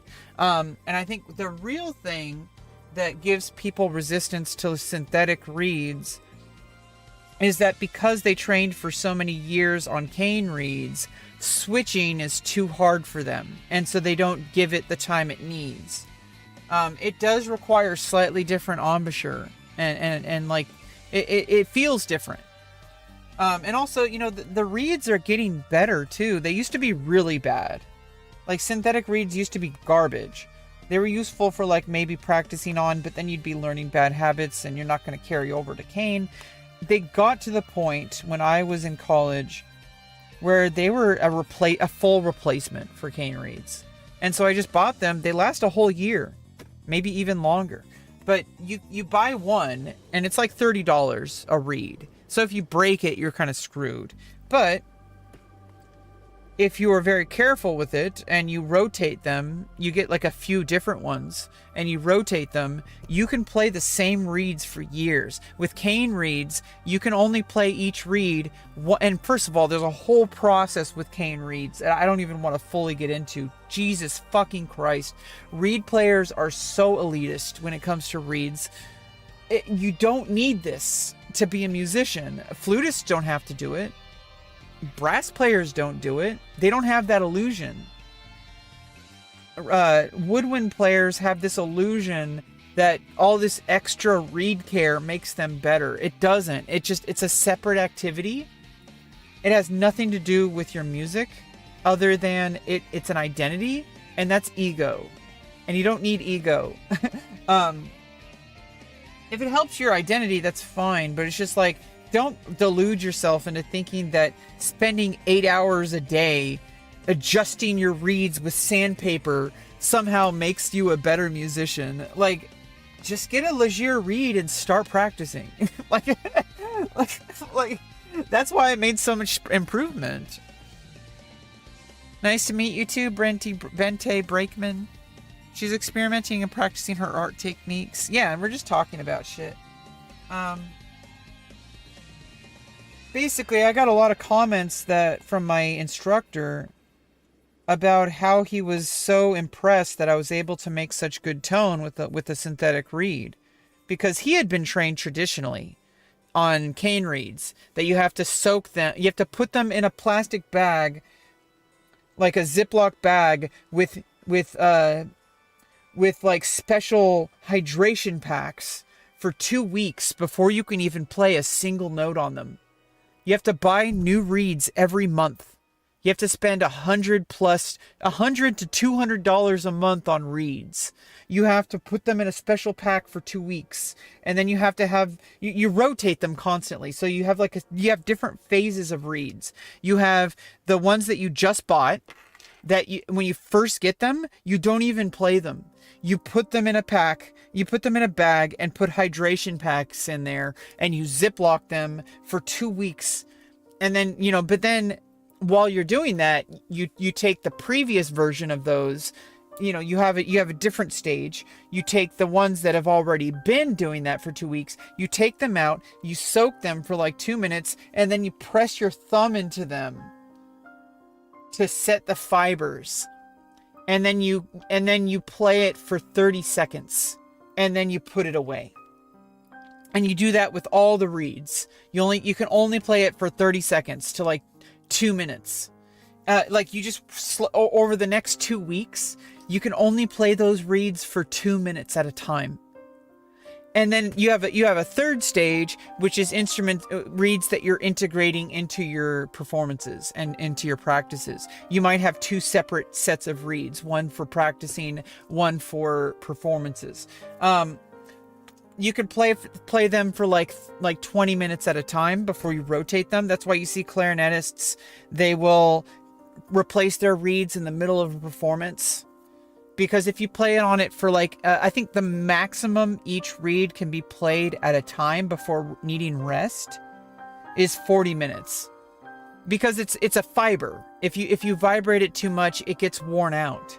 If you play it too much, it's going to not perform as well. So you have to give it like time. It has to spend like 24 hours resting. And so like you have to rotate your reeds out in the middle of a performance, which means you have to write little notes on your music like replace reed. Like you know, like it's very high maintenance. Or you could just buy a synthetic reed for $30 and have an entire year worth of playing per reed without having to, I mean, you might have to rotate them out every 40 minutes still. But you see what I'm getting at? Hey, the Flying Legend. And that's what I spent 3 years doing. Okay? Like, that's why I burned out of music. But when I got Legier Reed, I was able to just focus on the music. And that's what changed. And I got a lot better after that because I started practicing more. I wasn't so focused on the reeds. But I think a lot of clarinetists and saxophonists, and even oboists, they're starting to make better synthetic reeds for oboists. Legier has but they're $150 a reed. It's insane. Okay, like for saxophone and clarinet, it's $30, like $25 a reed. For oboists, Legier sells them $150 a reed. And they can be easily broken. Like, they're really good though. I played an oboe with one, but then I broke it. And they sent me a replacement, but then I was too afraid to play it. I'm so smart. I'm really good at sounding smart. I don't know if I actually am.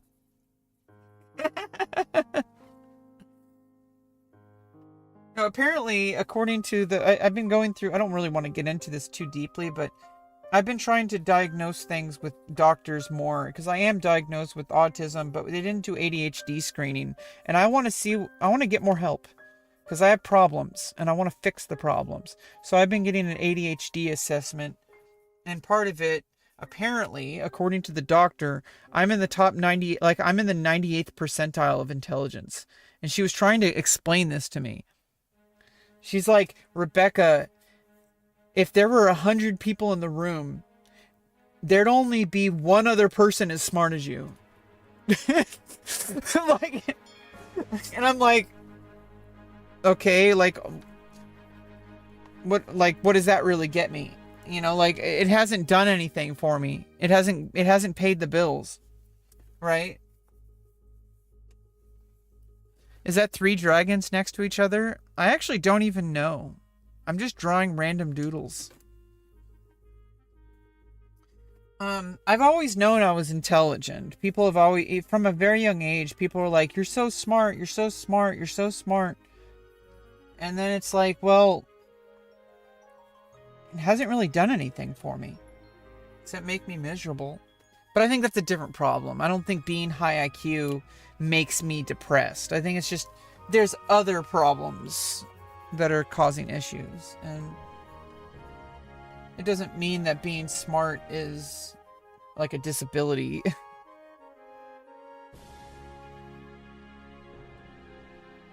Can you draw some kind of function?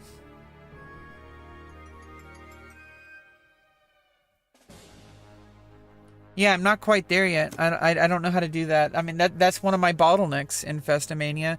I don't know how to deliberately make something happen that shows something. It kind of happens on accident, but it's barely indicated. And I'm gonna not try to push myself that hard.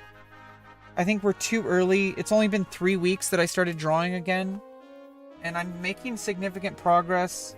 But if I push and this is kind of where this whole conversation started, if I push myself too early, I'm going to end up burning out like I did with clarinet and saxophone.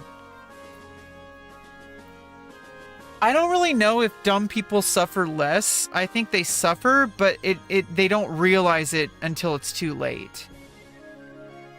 And I don't think it's ever really too late, but I feel like it's just they delay the recognition. And then I think when you're smart, you have more control, but you're also aware of all the things, and it makes you really stress out. And then people who don't really recognize those kind of things just see you as a failure. Because they're not mentally equipped to be able to analyze your situation. So all they see is the external. They don't see the internal. And they don't see the stuff that's happening behind the scenes. They only see, oh, but it looks like you're doing nothing with your life. You're just going live on YouTube and drawing. What is that going to do for your life? It's like, well, it's not just about me going live and drawing. This is like a whole integrated life. Okay, like, I have like stuff happening behind the scenes, you know, that these people aren't aware of. And so I stopped giving a fuck what other people thought. I just started living my life. And because I already know what's important. I don't need their input. Hey, Nikki Deef. It's not intelligence, it's obsession. See, this is one of the people I'm talking about. These are one of the people who is not mentally equipped to understand what I'm talking about.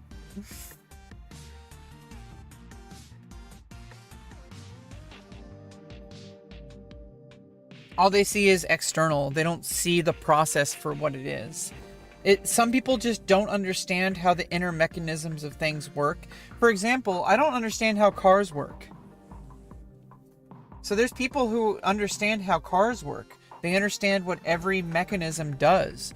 Every piston, every screw, every single like part that needs to be lubricated. They understand them because they understand the intricate inner workings. But someone like me, I don't understand how a car works. I would have to learn, just like everybody else. I'm not like a genius nobody is. But I don't have to understand all the workings of a car to be able to drive one. But I do need to understand how all the inner workings of a car in order to fix one. Or in order to prevent wear and tear. Which is kind of my problem. I end up getting wear and tear because I don't fully understand how the car works. But do you understand that, like, a normal person, when they see you talking about a car, somebody who doesn't understand how cars works is going to say, oh, that's just a car fanatic. It's an obsession. And it's like, no, it's because if you might be obsessed, but what it is that you just understand how it works. So it's like, I understand things that most people never understand. Inner workings that work over time, because I'm trying to basically get my life to work sustainably. And the people who criticize me and who don't understand me, they don't understand what's at stake here. That I've suffered my entire life because I end up having these problems that cause severe detriment to my life. And I hit a wall and I smash against the wall and my life gets completely derailed. And I don't want that to ever happen again, because if it happens again, I might not recover from it. If I was a car with a gasoline engine, I'd probably want to try a diesel. Yeah, diesel's really good. It has noise problems. You ever go to like a drive-thru at like Taco Bell? You have to turn off your engine just to order your tacos. Like that, it's so annoying and it smells weird. I don't like diesel. They're really powerful engines. And it's good for like, you know, like a delivery truck and all those kind of things, but I wish I had like a hybrid or something, but those also have problems. So I think just a regular gasoline engine is, you know, just fine, but it's just if I had a hybrid car, or at least just like an electrical vehicle, and if there was more infrastructure for electric vehicle, if electrical vehicles had more of the kinks worked out, because there's issues where they just literally explode. And they also have like a mileage limitation, and also there's not enough infrastructure for refueling stations, right? So like there's a lot of problems right now in our current society with electrical vehicles kind of being bottlenecked, and So gasoline is still pretty much like the most reliable engine you can get for everyday usage. I don't like diesel because it's too powerful and too loud. And I don't want to be that loud, smelly car that everybody's like, oh, it's that diesel truck or that diesel engine just idling like like, why do I need that in my life? Hey Rain Gal, how you doing? M for MGM. I think you've come up because I watch the Magma. No plug-in hybrids. You seem very informed. You would think that. I'm really good at giving the illusion that I know what I'm talking about.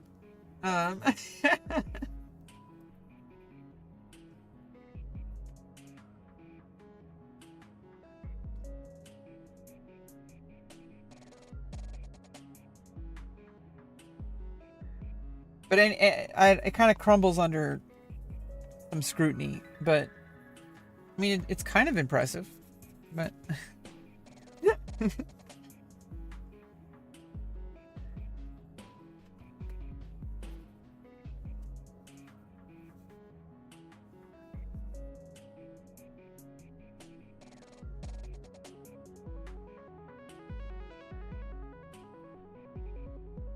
call me M4.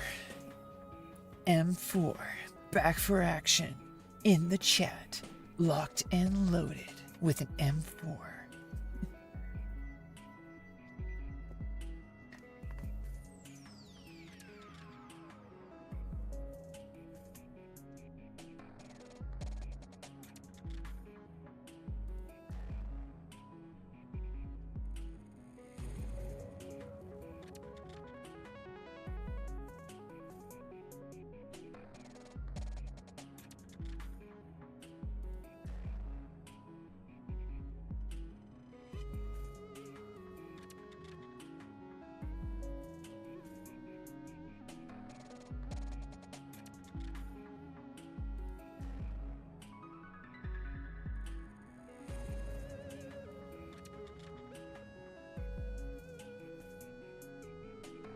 Can I come? I mean, I'm not gonna stop you from coming. Hey, the real SGL Pro Gaming. Duh. I think we should run away and frolic in an open field. Infestimania, you read my mind.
Now getting into it, feel the focus. Hell yeah. Well, Anthony Cragg, no, you don't have to show your art to anybody if you don't want to. But if you want, I encourage you to try to set up your own YouTube channel. You know, just upload a few little shorts of just like, hey, like here's me doing some pencil drawings. You know, like, you know, you don't have to. You don't have to show your art to anybody if you don't want to. You could do it just for yourself. Hard to stay consistent. I get bored so easily. Once I fully grasp any form of understanding that has no growth beyond what I learned, is feels stagnant. Yeah, untamed. That's exactly what I am. What I feel. But make your success conditions so easy that you can't possibly fail. If your goal is to become consistent, I invite you to join the journey that I'm on right now. We can kind of hold each other accountable. Make your goal not I want to get good at art, not I want to make a perfect rendering, not I want to be like the next greatest artist of all time. Like, don't make your goal something so like kind of incoherent. Your goal needs to be something so directly like like it needs to be like very direct and very like measurable and very like deliberate, of like, show up and draw anything for 3 minutes a day. And once you've done that, you've achieved that success for the day. Anything you do after that, you're not even taking those into account just yet. Because if your goal is to get back into a consistency that you show up daily, then that should be your priority. And if that's your priority, that's something I have been learning how to do, which is you just keep putting your foot in the goddamn door. Keep showing up, keep standing back up, it's like Rocky from Rocky 5, right? Rocky 6. Like Rocky is like, it's not how hard you hit, it's how hard you can get hit and keep moving forward. It's the one who's still standing when the final bell rings, right? That's who the winner is. And so it's like life, you have to just keep showing up, and you're not going to be perfect. There's going to be days where you're absolute dog shit, but at least you showed up, right? You didn't say no. You said yes to yourself. And it's like, some people don't get that. They only look at external results, and unfortunately, sometimes those people have sometimes those people have power over you. But my goal these past 6 years has been to gain my own power away from those people, to have more agency in my own life without those kind of people bottlenecking my progress. Now I have people who are opening doors for me instead of closing them. And so like that's been kind of what I've been working on these past 6 years. But it's because I kept showing up and putting my foot in the goddamn door and not letting them close the door, metaphorically. Because if I stopped showing up, I wouldn't have made any progress, and I have made significant progress. I have achieved amazing results. I got all the surgeries I needed. I got access to resources I needed. I got my diagnosis. I got disability, permanent disability status, so that I could have an income to work with, so that I can actually move my life forward instead of stagnating and being miserable and basically being, in the past, I would have been one of those people that people just gave up on entirely, that society would have just put up in like a mental asylum. And, instead, I'm working on actually having agency in my life and having some kind of ability to function in this world, because I need additional resources. I need doors to open. I need opportunities. And so these people these agencies are finding opportunities for me and unlocking doors for me in ways that I never had before. But that wouldn't have happened if I didn't keep showing up. So your goal isn't to be perfect. You can be perfect later. If you can't show up, you can't be perfect. And there's a saying in music, if you can't play it slow, you can't play it fast. You have to play it, if it's 120 beats per minute, play it at 60 beats per minute first. and then play it at 72 beats per minute, then play it at 80 beats per minute, then play it at 85 beats per minute, then play it at 92 beats per minute, then play it at 98 beats per minute, 99, 100, 110, 115, 120. Now you can play it at 120 because you worked your way up to 120 beats per minute. You started with 60 beats per minute. It might take you 30 seconds to do that process, but it won't take you 30 seconds if you haven't spent months and months and months getting that into your head that that is the way to do it. And you have to show up every day and do a little bit of at a time. The speed comes later. Later, when you've trained yourself so aggressively over a long period of time, you can do it like in a blink of an eye because you've already trained yourself to go through the whole process. And once you've gone through the whole process, it's not going to be the same way every time. You lifted yourself up. You're on a new level. You can make that your default now. You spent the time, you took slower. Initially, you probably could have taken shortcuts to pretend like you were competent. And a lot of people do that in life. They get like an illusion that they're competent at something, but really someone just, was okay with the results and they were able to get what they needed. It doesn't mean that you're competent. It just meant you were competent enough for that specific scenario. Not everybody is that lucky. But would you rather rely on dedicated function, like functional skill that you can repeat infinitely? Or are you going to rely on luck?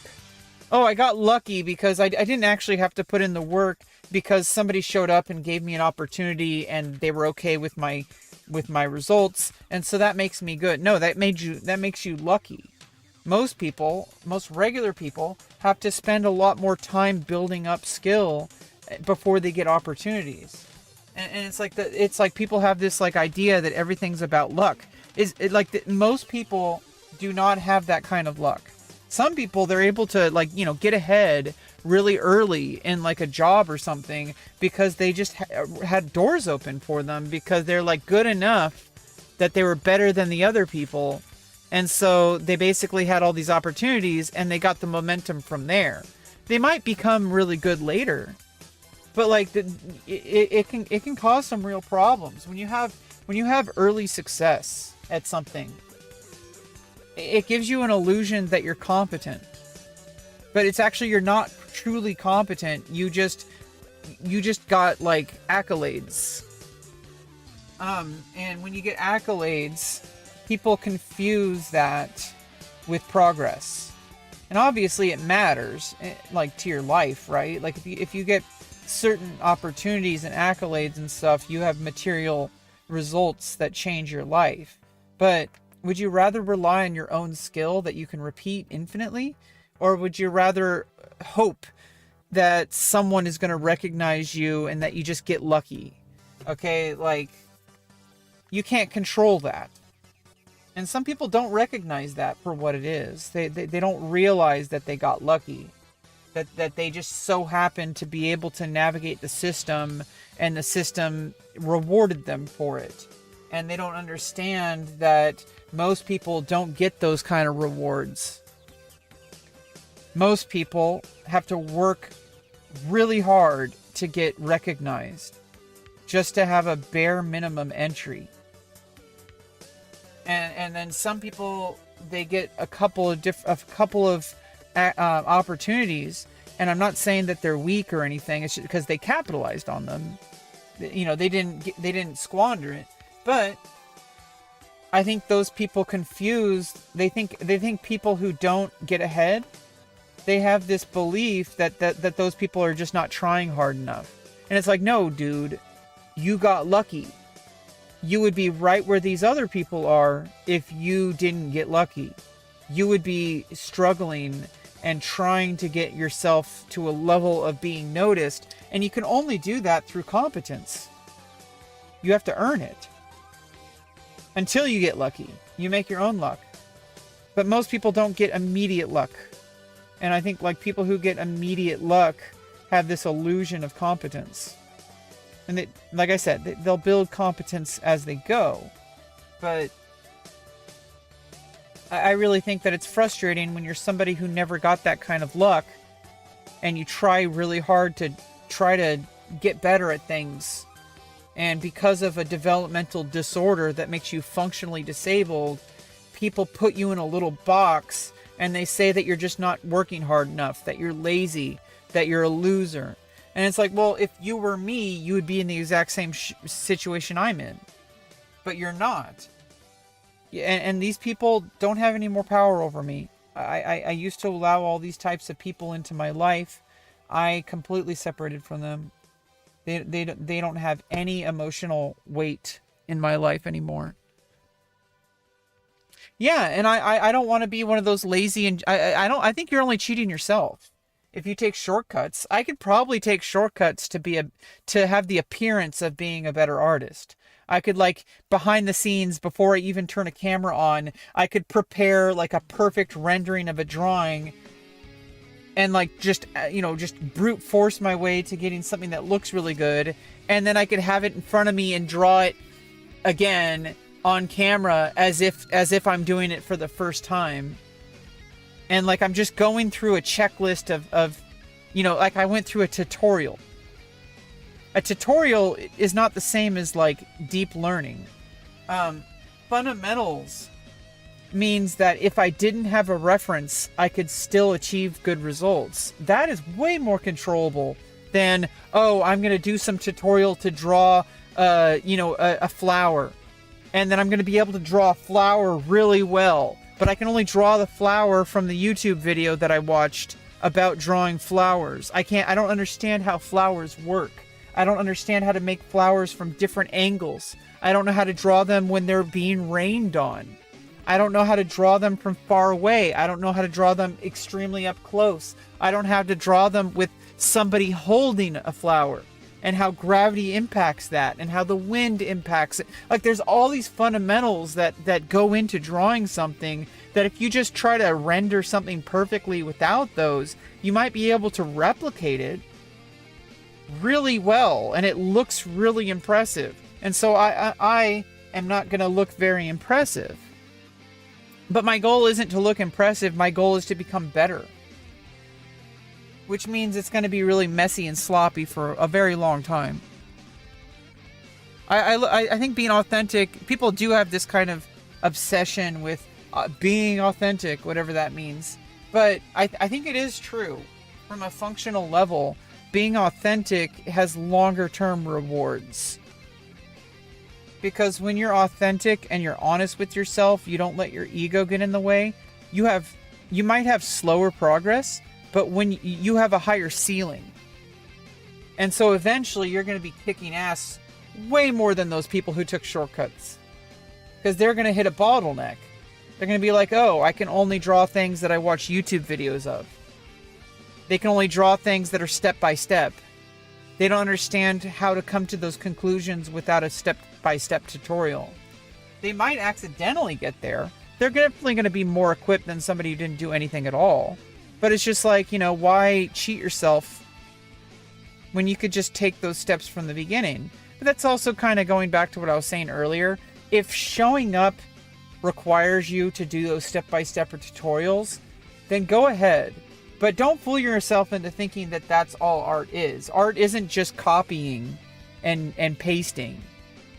Art isn't just like doing a step-by-step tutorial. Like, art is understanding how things function in the universe, in 3D space.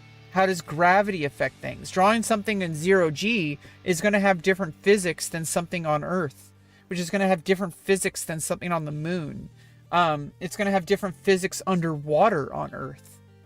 Like, there's all sorts of things that go into understanding how to draw something. How is it formed in 3D space? What is inside of it that you're never going to see but influences what you see? Like, is it a sphere? Is it a cone? Is it a rectangle? Like, that's why we learn those fundamental shapes. And I want to learn that. That's what I'm working on. I'm trying to understand how things work. And yeah, it's going to be slower. It's going to look really messy. But I think I'm not deluding myself into thinking that making a pretty picture makes me a good artist. I feel like I'm a good artist if I understand how to construct something without a guide. Like if I can draw something without a reference, or even with a reference, you're going to understand how to draw something from a reference way better if you understand its underlying function and its underlying structure. And so that's what I'm trying to learn. And it's a different approach. And it means that I'm going to treat things longer term. I'm trying to treat this as something that I want to still be showing up to art 3 months from now. I want to still show up to art a year from now. I want to still show up to art 5 years from now, which means the solution to the problem is going to be very different step by step. Right now, my goal is to set myself such a low bar to entry that it's impossible. It would be harder not to do it. My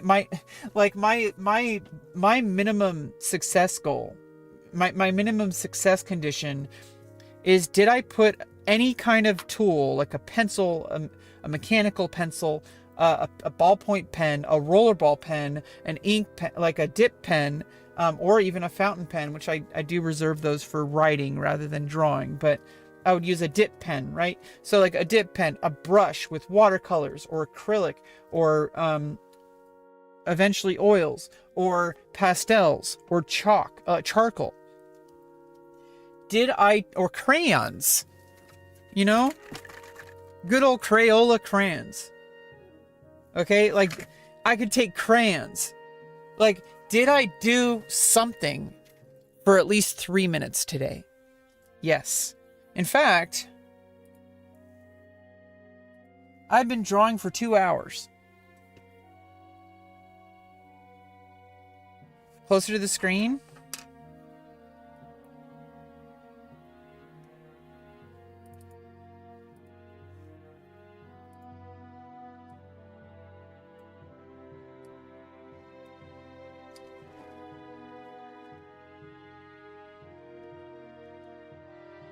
Do you mind holding your drawing closer to the screen? I'd like to use a blueprint and create a gift for you. I'll add on YouTube. It won't be what you create, but just as perspective. Yeah, I mean, I encourage people to do things that they want to do. I hope that I've inspired people to do what they want to do. I'm going to do what I want to do, and I have my own goals. Those goals might not always be apparent to other people. It might not be as obvious. But not everybody is going to understand what you're doing. And I think that's okay. You don't need them to understand. Or at least get yourself to a position where you don't need them to understand anymore in order for you to make progress. That's what I've been working on these past 6 years. There's going to be a critical boiling point where I don't need other people's permission to be successful, where I get myself to a place where I can sustain my own life. And so a lot of the things I do on a surface level, people are going to see whatever they see. But I know what I'm doing on a foundational level. That's kind of what I was going at, not just in art, but in life. There are things that people are not going to understand because they don't see the big picture. And I need to set all that noise aside, or I'm not going to be able to achieve that goal. Because so many people are going to come in, they're like, oh, you're doing it wrong. You're doing it wrong. I would be doing it wrong if I was holding up myself to your rubric. And I do understand that. If I was holding myself up to the standard they have, I would 100% be failing. But I have a different goal in my mind than they do. So if your goal is different, then the success condition is different. People only look at the external results, but they don't look at the long-term results that are going to inevitably come. I have been fighting for years, and it's finally starting to happen, but it's so slow. But it's like a glacier. A glacier is still a fucking glacier, though. And you can't stop it. I would rather something that can stand up on its own rather than being propped up like a house of cards. That it's gonna fall over at the first sign of trouble. That's where I've been my whole life, and I'm tired of living my life like that. So these past 6 years, I've been trying to build up a brick house with a strong foundation. And it's gonna take a while, and it's gonna be messy, and people aren't gonna see the results. There are people that I've had to just stop including in my life because they fail to see the results. And they judge me based on that. Because they think that I'm not being successful because they don't see it. But it's like when you see it, you're suddenly going to understand. But until that moment, they're not going to be understanding, and they're going to get in my way. And I can't let them get in my way, or I won't get what I need. I'm not going to let them get in the way. Not again. Never again. I'm going to never settle.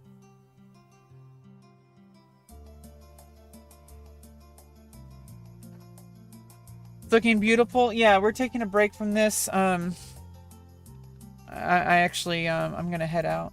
I've been on for 2 hours. I'm getting a little weak. I need to get some food in me and just take a break.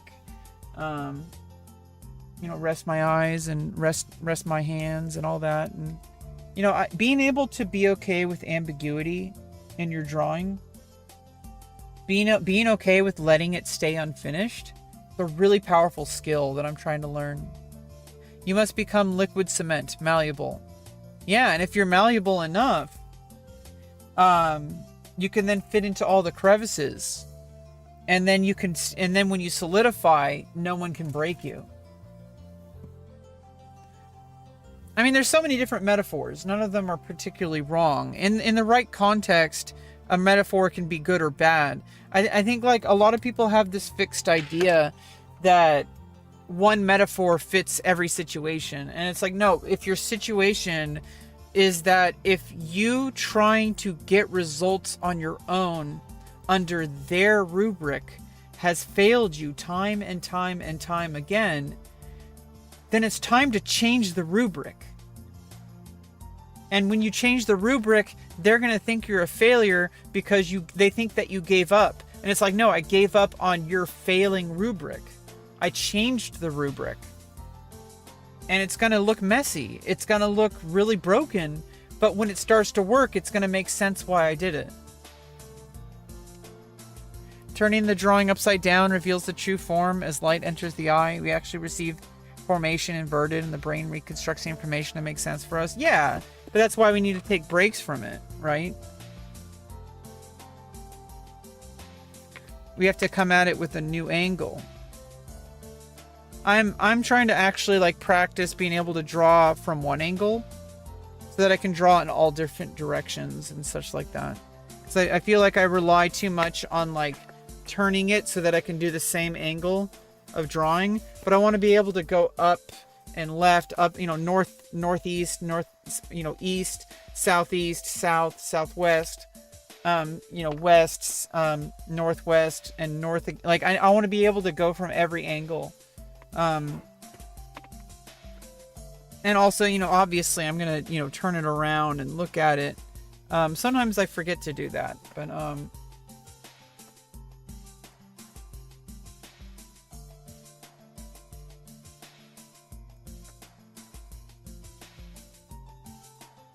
this is what we worked on today. It's not finished.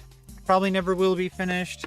I might just put it in the archive and then work on something new next time, but or I might work on it off stream later, but I'm just trying to be okay with putting the pencil down and coming back to it later. So like that's actually kind of what I'm training right now. So anyway, thanks for the chat. I really enjoyed it.